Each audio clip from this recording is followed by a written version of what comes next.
Vers l'infini et l'au-delà.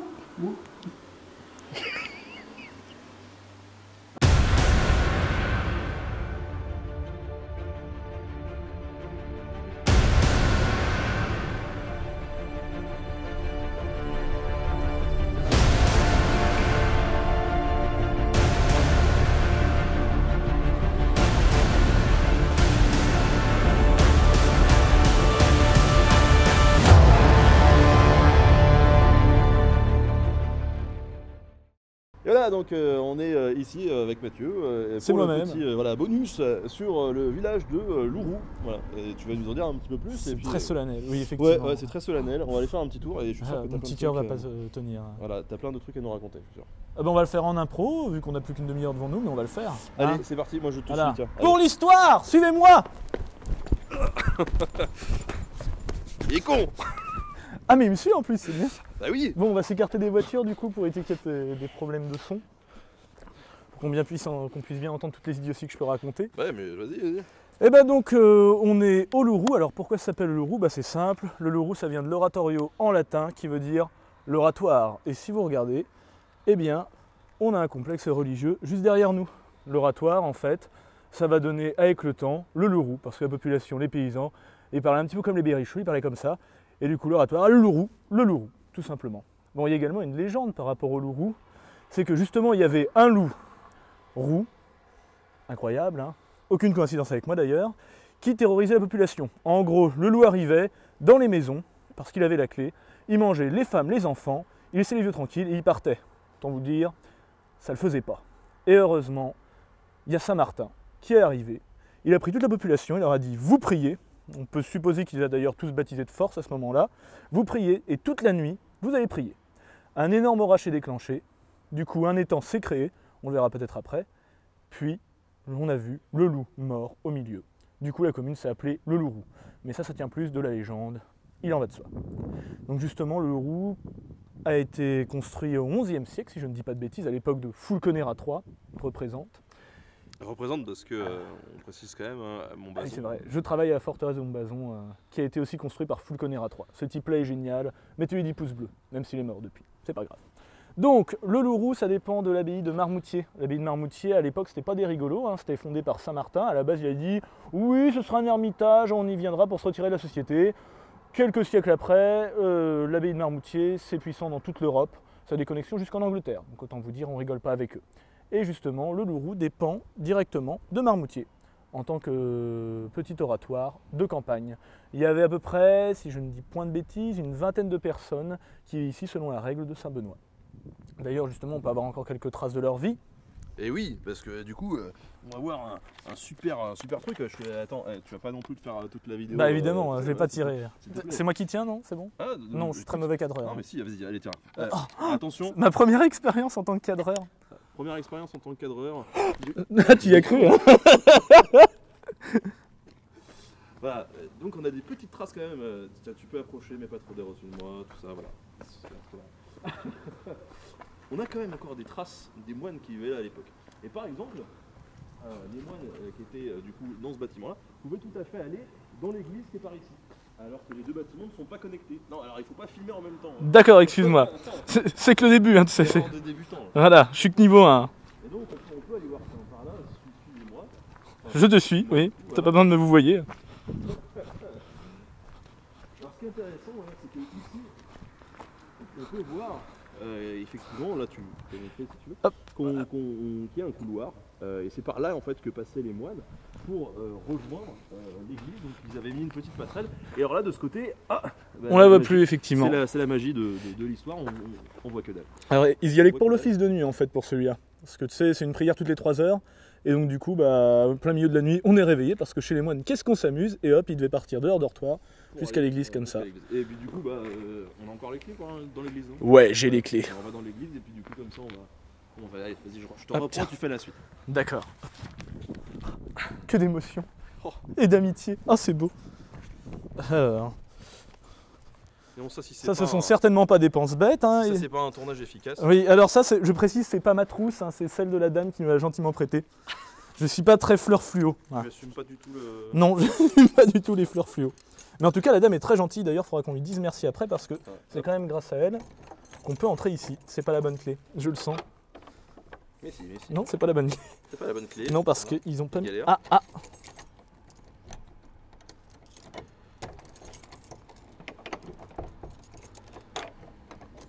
Allez, voilà. Et voilà. Tac. Hop. Et là, c'est la merde. Et là, on a quand même un baptistère du XIIe siècle. Alors, par contre, il ne ressemble pas aux baptistères qu'on a dans les autres églises. Généralement, ils sont à 8 côtés. En fait, 8, c'est simple, c'est une symbolique. 7 pour les 7 jours de la semaine. Et le 8e parce que tu deviens un nouvel homme en étant baptisé. Alors, avec le temps, en fait, avant, on baptisait par infusion, c'est-à-dire qu'on le jetait dans l'eau. Mais avec le temps, on s'est dit que bon, il y a des petits soucis de santé, donc on faisait par effusion, c'est-à-dire on t'en met un petit peu sur le front, comme on fait aujourd'hui pour les baptêmes. Je vais allumer la lumière. Qu'est-ce qu'on apprend des trucs avec Mathieu? Il est formidable cet homme quand même. Merci, merci. Tiens d'ailleurs, Si vous voulez plus de vidéos avec Mathieu, n'hésitez pas, voilà, lâchez un petit pouce vers le haut. Voilà, je suis prêt à faire tout ce que vous voulez. Hein. On accepte les défis, même les plus fous ici. Donc voilà, allumage de lumière. Ça va être le premier bonus en plan séquence, tiens. Ouais, effectivement. Tiens, t'as vu d'ailleurs au niveau des détails, t'as encore le nom des personnes d'il y a un siècle Tiens, qui sont c'est inscrits sur les bancs, C'est parti, c'est où ça? en fait. Si tu regardes là, tu vois, t'as des petites étiquettes un peu partout qui sont collées. Et en fait, c'est le nom des gens parce qu'ils avaient leur place attitrée à l'église. Ouais, Et généralement, les notables devant et puis Et alors, les autres derrière. Je vois pas les étiquettes. Alors en fait, t'en as juste des traces. Tu vois, juste Ah ici par oui. exemple, tu vois, ils sont juste là. Une trace d'étiquette. Voilà, incroyable. Regardez dis donc. donc, une trace d'étiquette. Incroyable. Likez pour les traces d'étiquettes. Ah, et pareil, petite anecdote sympa, Saint-Fiacre, le patron des jardiniers. Un petit conseil, messieurs, dames, si vous avez des hémorroïdes, allez à l'endroit où Saint-Fiacre s'est assis, asseyez-vous à sa place, et normalement vous êtes guéri des hémorroïdes. Voilà. Petit conseil guérison catholique du jour. Mais sinon, ce qui est intéressant, c'est que les deux statues qu'il y a là-bas, elles ont été remplacées, mais on a les statues du XVe siècle. Et pour ça, on va aller justement dans une salle derrière, bien cachée. La salle secrète. Allez, c'est parti pour la salle secrète. En fait, c'était l'ancien accès au clocher, tout simplement. Ah tiens, le truc, les moines, une fois qu'ils avaient... Là, on a l'accès où les moines arrivaient pour la messe. Alors, on n'a plus de traces de l'escalier à vis par lequel ils descendaient. Et une fois qu'ils avaient fini la messe, ils sortaient en fait à l'oratoire par ce côté-là, qui est juste de l'autre côté. Oui, effectivement, donc l'ouverture qu'on voit tout en haut là, c'est l'ouverture qu'on a montré tout à l'heure, c'est par là que la passerelle sortait. Et En fait, l'autre ouverture, en fait, pour repartir à l'oratoire, était par ici. voilà, ça nous fait une belle jambe ici, mais... Et celle à droite est beaucoup moins fun parce que c'est celle qui les amenait au cimetière, donc c'est la dernière porte qu'ils empruntaient quasiment de leur vivant. Voilà, où derrière il y a aussi un cimetière d'enfants. Oui, parce qu'il y a un truc justement, c'est que les enfants, jusqu'au XIIe siècle, on ne savait pas trop où est-ce qu'ils allaient quand ils mouraient. Ils ne pouvaient pas aller directement au paradis parce qu'on ne pouvait pas juger leurs actes. Donc avec le temps, avec des colloques et des conciles, les religions ont décidé de dire qu'il y avait des limbes spécialisées pour les enfants. Ils étaient ni au paradis ni en enfer, et dès que le jugement dernier est arrivé, hop, direct, casse-paradis. C'est quand même plutôt bien. Quand on connaît la mortalité infantile à l'époque. Vous avez compris les enfants? Alors, elle est où la clé ici? Donc c'est un peu sombre, voilà.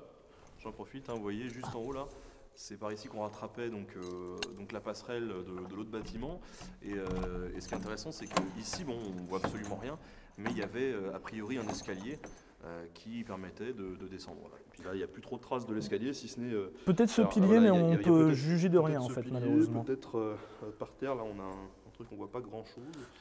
On a une tranchée en bois qui pouvait peut-être être l'ancien emplacement, mais C'est ça. on ne sait pas. Je pense qu'il était soit en bois et juste une partie de la vis qui était en pierre pour l'ornement. Ça y est, les fameuses statues du... El famoso. Hop. Bon, je vais faire comme la dame. Tac. Allez, petite présentation. Alors, c'est deux statues qui datent du XVe siècle. Malheureusement, la Révolution est passée par là, donc décapitées. eh oui, En fait, il y a deux choses pour raser les statues catholiques, c'est la Révolution et les protestants.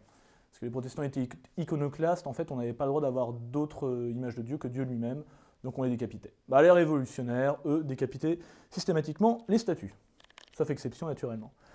Ces statues, elles ont été restaurées par justement la dame du Louroux, on pourra quand même la remercier, parce que sans cette dame, il n'y aurait pas eu l'argent pour qu'on fasse restaurer au niveau des couleurs la statue de Saint-Sulpice, Saint Patron de Bourges du XVe siècle, et la statue de Saint-Antonin, qui a été décapité aussi. Et puis, ouais, décapitée et regarde, coupée, scindée en coupée. deux, ouais, effectivement, Ouais, ouais. et c'est elle qui a donné directement de sa poche pour faire les restaurations. Donc quand même, ça se voit qu'il y a des passionnés à toutes les époques. Saint-Antoine, comment on le reconnaît? C'est simple, le petit cochon. En fait, tout l'ordre de Saint-Antoine, c'était un ordre religieux à vocation guérisseuse. à vocation de guérisseur, c'est plus joli comme ça. Et pour assainir les villes, il se baladait toujours avec des petits cochons. Le but du petit cochon, tout simplement, manger tous les détritus qu'il y a dans les villes. Parce que je vous rappelle qu'au Moyen-Âge, hein, la fosse septique, c'est simple, vous ouvrez votre fenêtre, hop, vous balancez ça dans la rue. Et comme les rues sont taillées en biseau, bah, tous les déchets vont au milieu de la rue. Sauf que quand il y a, on va dire, beaucoup de détritus, généralement, on est les pieds dans la merde, il faut le dire. Et seuls les plus riches avaient le droit de tenir le haut du pavé. Encore une expression française qu'on utilise aujourd'hui. Le Waouh. saviez-vous? C'était la minute Wikirou. Eh, dis donc, entre se faire pigeonner et Ouais, on franchement, va qu'est-ce pouvoir qu'on- faire quelque chose sur les expressions françaises, je Ouais, pense. hein. on apprend attention linguistique, allez, tiens-toi bien. Ouais, effectivement. Et Saint-Antoine y était également prié contre le mal des ardents. Le mal des ardents, bah, en fait, c'est quand on mangeait du pain contaminé à l'ergot de seigle.